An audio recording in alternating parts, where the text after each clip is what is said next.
Hey everybody, guess what? I joined the Marines! That's right, I'm shipping out tomorrow. Gonna be spending the next few months aboard a sailing vessel doing good naval activities like every Marine, right? Right? I mean, let me tell you something right now. If you're a Marine and you're doing anything on land, you must be doing something wrong, right? Of course not. Marines in the One Piece world, little bit different than the Marines in our world. Now, although our world and the One Piece world are mostly comprised of water, it's taken to an extreme level in the One Piece world, where you basically only got one continent, the Red Line, and then just a bunch of islands. So, I mean, you could have an army, but it just makes sense to have a naval unit cover everything. And then, so I guess you just take army plus navy, and it equals Marines. Right? I mean, that's just basic math right there. There's no Air Force or, I guess, actually, no, there is a Coast Guard, because we saw that with Dadan's wanted posters. So I guess the Coast Guard handles, like, individual island problems, like mountain bandits, but when it comes to, like, all over the world, you know, military organization, that is the Marines. All right. So we did Geography is Everything Oh, did I not do the intro? Oh, we got to play the intro right now. Go.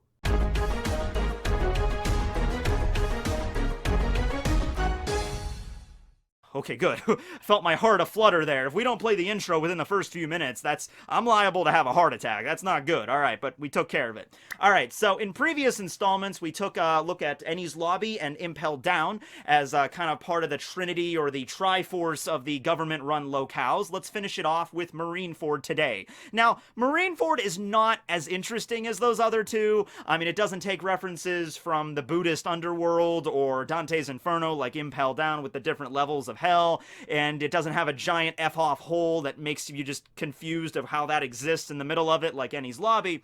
But Marineford, I mean, I should finish off the Trinity, I should talk about it, and there are a few things to keep in mind here. Alright, so first off, I thought that Marine HQ, or I guess I should say Marineford, see that's the thing. Marineford is the name of the town that's outside of the headquarters. The headquarters of the Marines is that giant pagoda-looking structure with the concrete battlements and everything, and the kanji written on it. That's Marine HQ, all right? And the town that's surrounding it with the red roofs, which I guess is just a standard architecture for the world government, because we saw those same kind of buildings over at Enies Lobby, so I guess that's just how you build houses there. Those are where the families of all the Marines that are stationed at HQ live, because Marine HQ, not every Marine is going to be, you know, stationed there or go there. Kobe and Helmeppo were kind of unique in that because Garp was overseeing their training, so Garp took them from Shelltown in the East Blue directly to Marine HQ for their training. That's something really cool, and I'm sure not a lot of Marines get to experience that, especially when they're just like seaman recruits or whatever. They probably do their individual training at other Marine bases all over the world, and only the prestigious, you know, get the honor of actually going to Marine HQ. So that was a pretty good thing right there. That might explain why Kobe and Helmeppo, along with the tutelage of Garp, managed to rise through the ranks so quickly, now that, you know, Kobe's only been there for 2 years and he's already a captain, so that's pretty damn cool, right? So, yeah, that's the headquarters, and then the town there is where their families live, because you figure if you're a vice admiral or something, you're going to be stationed at Marine HQ pretty much all the time, unless you head out on your ship, so your family probably wants to live close to you, right? So that's the situation. Now, I originally thought that all of Marine HQ was located right upside the Red Line, right? Like, so the Red Line would be going straight down, and Marine HQ would be, like, right there. That was actually something that was hinted at, but it was kind of a translation problem. There's a scene during Marineford when Sengoku decrees, you know, right here at Marineford, we're almost at the center of the world. I think there was some translation I read that said it was at the center of the world, but it wasn't, okay?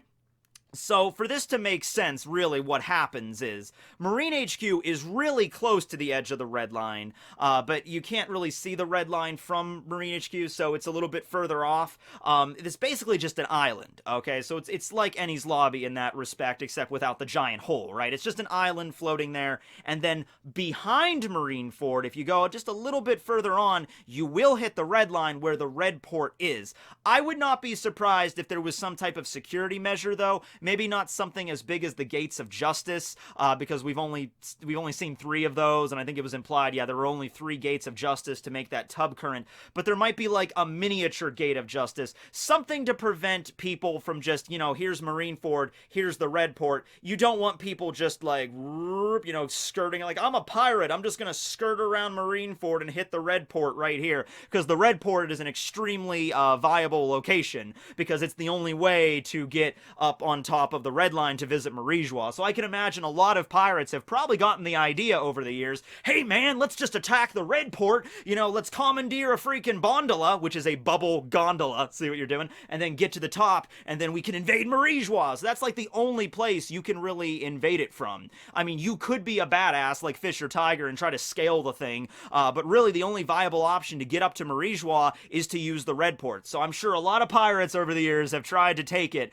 So I'm sure, like, if Marineford's here, there might be a gate or a fence kind of structure or a mini gate of justice, something to prevent, the other entrances from it. The only way to gain access to the Red Port is you gotta go through Marineford first. You gotta land at the island, you gotta walk through. Now, if you're a normal civilian, that's probably possible. You probably have to go through some sort of customs process, welcome to Marine HQ, what is your purpose here? Oh, well, I thought I would take my son over to the Red Port to show him around. I was like, okay, stamp this, there's probably, honestly, I don't think the Tenryubito would really be against visitors in the Holy Land as long as they paid an ass load of money. As long as you do that, they would probably let you up there, right? It's like, okay, 100 million berries, then you get to visit the Holy Land for 1 whole hour. Like, all right, son, let's go. No. 100 million per person. Aw, but doesn't he get less? He's a kid. I'm like, all right, I'll catch you some slack. 100 million berries for you, 99.9 berries for him.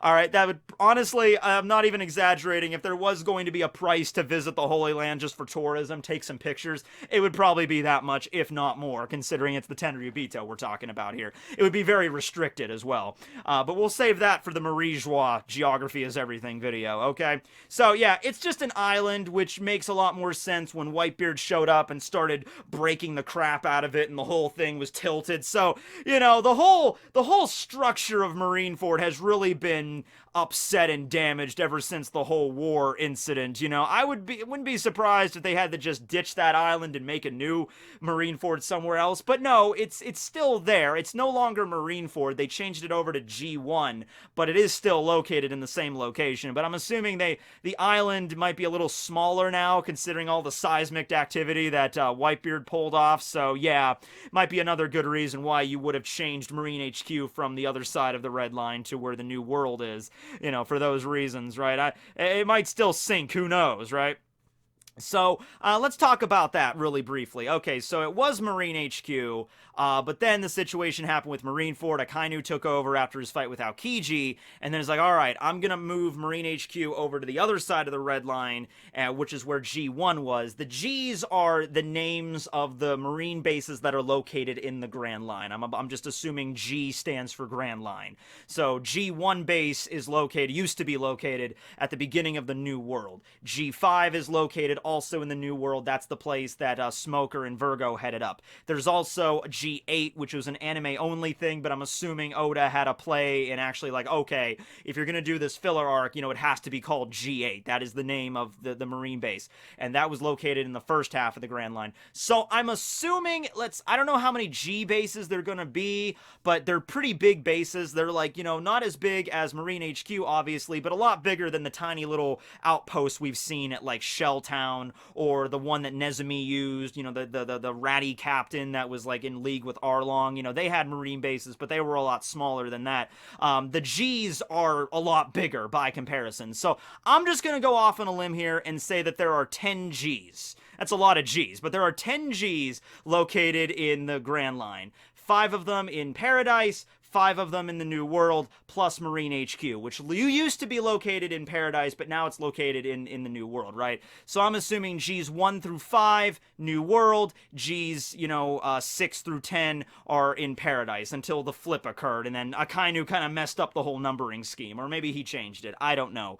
But, yeah, that's the situation there with the Gs. Now, as for Marine HQ itself, we get to see the plaza, Oars Plaza a little bit. I call it Oars Plaza because there was a chapter named that because Oars busted into the plaza there. But I believe it's the Oxbell Plaza, or the Ox Plaza is the actual name of it. So we get to see a lot of that area during the war. Now, granted, it was a war, so at the same time, oh, that looks like a nice building. Oh, and now it exploded because it's war and you got pirates with superpowers running around attacking the Marines that have superpowers. So, yeah, a lot of damage incurred from that. But the town itself, not really all that interesting. Just, typical town here. There's streets and stuff that you can kind of snake around. In the anime, there was a few scenes where Marines tried to escape, and Akainu stopped them, and then, Kobe and Helmeppo witnessed Akainu straight up cap a freaking Marine that was trying to run away. So, yeah, maybe a few of the more cowardly Marines. They're not even really cowardly, just like, okay, Whitebeard is about to attack this place, and I know I don't have a devil fruit power. I'm just some random seaman apprentice that has a sword I barely know how to use. I'm not gonna survive this day, probably. I'm getting out of here. Trying to sneak away through, like, the back alleys of Marineford, but Akainu, probably with his observation, he's like, no cowardice will be tolerated.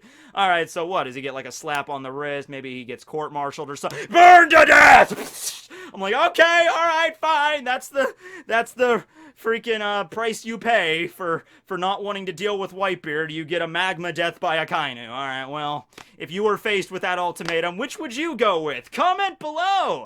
But, yeah, beyond that, you have the giant pagoda, which is Marine HQ, alright? And it's got the giant, cement wall there. If you actually look at the cement wall, there's little windows in the top of it, which I'm assuming are the cannon ports that they go through, to angle down and attack the plaza. Speaking of the plaza, and more importantly, is the port, because there's, like, this encircling area where all the ships go in. So there's, like, one narrow way to get in, and then relative to that narrow opening, there's this giant, like, port section that's all enclosed. And under normal circumstances, that would just be like Marine battleships coming and going. But in the case of a war, in case somebody were to happen to rock up to Marineford and try to attack the place directly, like Whitebeard, this entire area can actually become enclosed by this encircling wall, these giant walls that rise up surrounding the port, so basically locking the pirates in. And then they can put giant cannons in between these giant encircling walls and just bombard the crap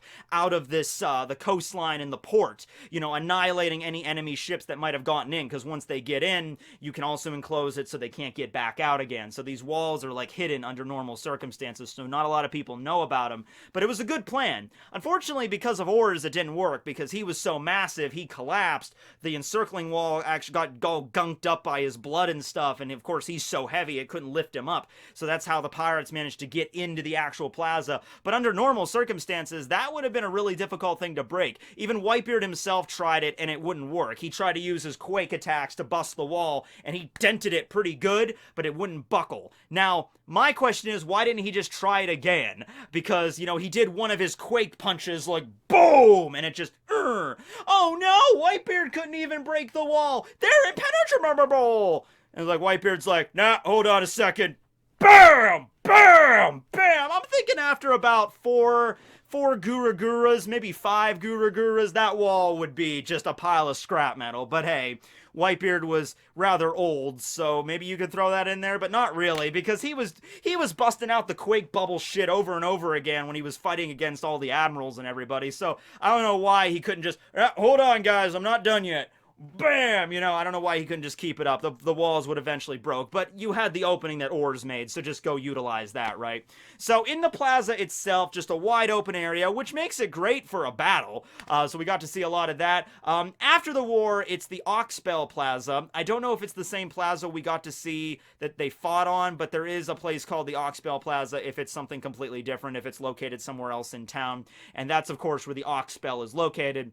The significance of the Belle being that they ring it, I think it's like 8 times to signify the end of one year, and then 8 other times to signify, good tidings and stuff for the new year. So it's more of a traditional thing, but of course Luffy utilizes it at the end of the first part of One Piece to signify, well, he basically just rings it a bunch of times to screw with people, because it's just like, oh, what did he mean by that? Was it a declaration of war? Was he signifying that the old age is over and his age has become? What an upstart prick. But in reality, Luffy I'm just gonna ring this bell a bunch of times, and then I just throw some flowers down, and then someone takes a picture of me, and then I get my friends back. That's basically the plan that Rayleigh came up with, and Luffy just went along with it. So, of course, the main focus was seeing the 3D 2Y tattoo, but the Oxbell was there, and we learned the significance of that, right? And the rest of the world took it to mean, you know, it was a declaration of war or a declaration of a new age, and Luffy was going to be the king of that age, which, I mean, he is. I mean, he's going to be, but, you know, it was for some other reason that why he was doing it there.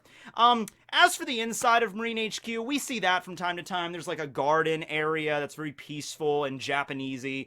There's also the offices of all the admirals, the office of the fleet admiral.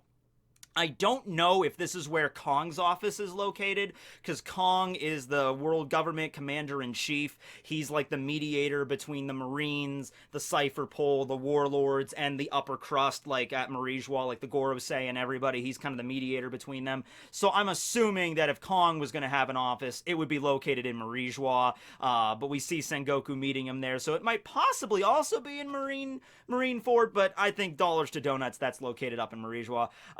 You know, Sengoku's office is there, the execution platform where they were executing Ace, nothing really all that fancy, just like a giant basic scaffolding, you know, and nothing super crazy, but, you know, so yeah, I mean, we got to see it a little bit more, you know, when Garp was training Kobe and Helmeppo. We got to see a few locations of it, like just training grounds and stuff there. All the basic amenities that you can imagine, except just on a larger scale, because several thousand Marines are stationed there at any given time to head out to all parts of the Grand Line if they so need it. Now that Marine HQ is located at in the New World, it's actually sponsored by McDonald's because they have the giant archways, so they have to provide all the food for Marineford, which, you know, not super healthy when it comes to that, but hey, I mean, it's a sponsorship deal. You gotta go with it, right?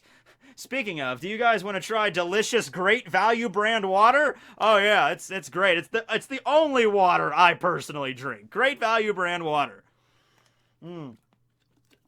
But yeah, no. So yeah, the new Marine HQ, though, I can't really talk about, period, because we don't really know anything about it other than the fact of it, what it looks like on the outside, the exterior shots we get. And we also get to see a lot of bubbles, so the environment that it's in is probably in an environment very similar to the Sabaody Archipelago, where you have the Mother Tree Eve. The Mother Tree Eve is kind of like, I think, in the center of the red line, because it's right next to Fishman Island, which would put it like right in the middle of the red line, and I think its branches reach out through the red line itself and kind of extend outward, and then you have a few locations at the very tippy top of the branches where you have the Sabaody Archipelago. The Red Port is also another one where these bubbles are there, this special climate where the bubbles can exist, and then you also have Marine HQ in the New World now where the bubbles also come from, so probably something along those lines there. But I think the root of the Mother Tree Eve, like where the trunk is, that would have to be like right smack dab in the middle of the red line for this to make sense, for light to carry to Fishman Island and everything, right?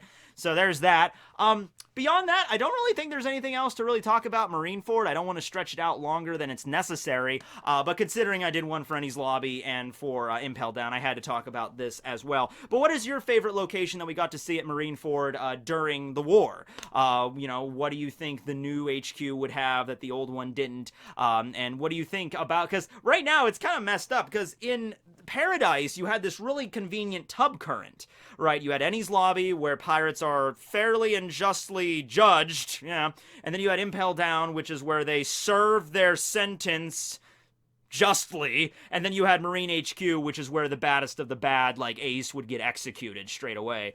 But now that Marine HQ is in the New World, you don't really have that anymore, because I don't think the tub currents exist in the New World. They don't have the Gates of Justice in the New World, so you don't have an Enies Lobby, you don't have an Impel Down in the New World, so now it's G1 and Impel Down and Enies Lobby. So the dynamic of this had to change. The reasoning that Akainu moved it was because he wanted the pirates of the New World, specifically the Yonko, which rule it, you know, the Marines are tossing in their hats as being the rulers of the New World, not just you, Yonko, anymore.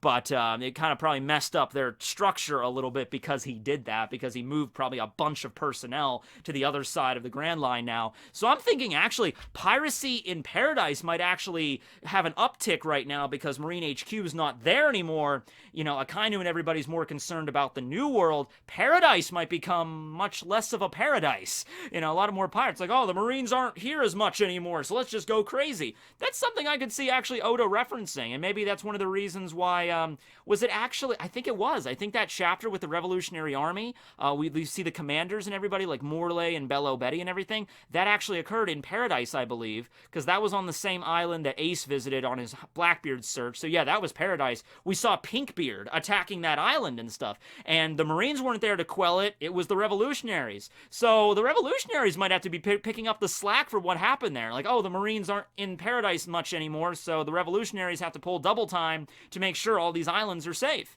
So yeah, a lot more work for them, but hey, it goes to show that maybe the Revolutionaries are more allies of the people than the Marines are, considering what happened, right? Well, anyway, hope you guys enjoyed the video. As always, remember, geography is everything, and pick up that great value water at a Walmart store near you. You don't need to. I don't need to tell you where a Walmart is. They're literally everywhere. There is one being built in my backyard. Yep, right now. Yep.